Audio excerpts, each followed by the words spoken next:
சபாநாயகன் லேட்டாக தான் படத்தை பார்த்தேன். இந்த ரிவ்யூஸ்லாம் பார்த்துட்டு பாசிட்டிவ் ரிவ்யூஸ் வந்ததுக்கப்புறம் சரி பார்ப்போம் அப்படின்னு ட்ரை பண்ணேன். பட் அங்கே நடந்தது வேற.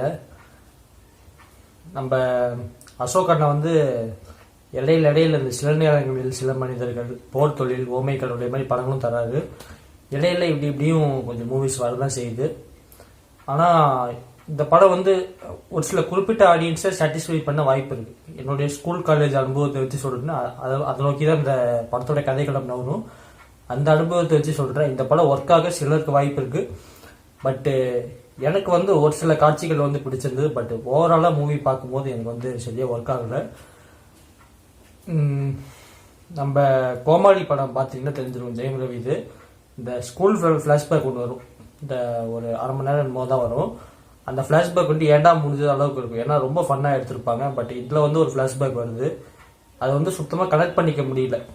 ஏதோ அப்படி இப்படின்னு பேசுகிறாங்க, பட் ரிலேட்டபிளாக எதுவும் இல்லாதனால இந்த படம் வந்து கனெக்ட் பண்ண முடியல. ஒரு என்கேஜிங் ஃபேக்டர் இந்த படத்தில் வந்து மிஸ் ஆகுது எனக்கு பர்சனலாக.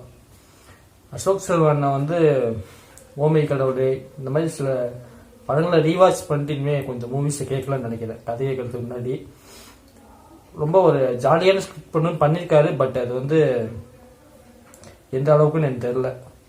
என்னுடைய மார்க் அப்படிங்கிறது பார்த்தீங்கன்னா கண்டிப்பாக ஒரு 100க்கு ஒரு 55 மார்க் தரலாம். நான் குறிப்பிட்ட சில ஆடியன்ஸுக்கு ஒர்க் ஆகும்னு சொன்னேன். அந்த ஆடியன்ஸ் நீங்களாக கூட இருக்கலாம். அதனால தேட்டரில் நீங்கள் பார்க்கறதுனா பாருங்க, இல்லை ஓடிடியில் வெயிட் பண்ணி பார்க்கலாம். இது வந்து உங்களுடைய பர்சனல் ஒப்பீனியன் தான். அது மட்டும் இல்லாமல் படத்தில் நிறைய புது முகங்கள் இருக்காங்க. இந்த யூடியூப்பில் வரவங்க அதெல்லாம் நிறைய பேர் இருக்காங்க.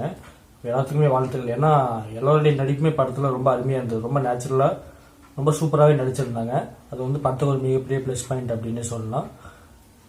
ஒரு புது முகங்களுக்கு வாய்ப்பு தருது ஒரு நல்ல விஷயம் தானே. அந்த வகையில் இந்த படத்தை பாராட்டலாம் கண்டிப்பாக. நன்றி, வணக்கம்.